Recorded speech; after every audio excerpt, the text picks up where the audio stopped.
第一條咧就關於以下落嚟邊一個 substance 咧就唔可以導電。咁啊，導電咧就不外乎咧有 delocalized electrons 啦，或者有 mobile ions，是但一款都可以幫手導電噶啦。咁首先 A 先啦，platinum 咧佢其實係一個 metal 嚟噶嘛，係咪金屬嚟嘅？咁所以金屬咧就會有隔離嘅structure 噶咯喎。咁佢入面咧就會有 metal ion 啦，會甩咗一啲 delocalized electrons 咧去幫手導電。咁所以咧佢係可以嘅。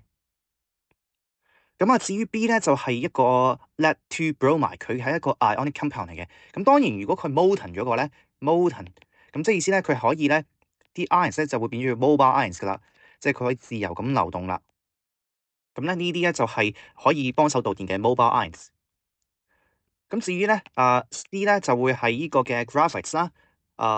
如果 graphites 嘅話，你見到咧佢每一個嘅 carbon 咧，其實咧就只會bond with three other carbon atoms 嘅。咁即係話咧佢仲有一個有粒 electrons 咧就冇用到 for bonding 嘅，咁就變咗做 delocalized electrons 咧係可以喺呢一層 layer 裏面咧去周圍咁自由行嘅。咁所以咧佢都係可以導電嘅。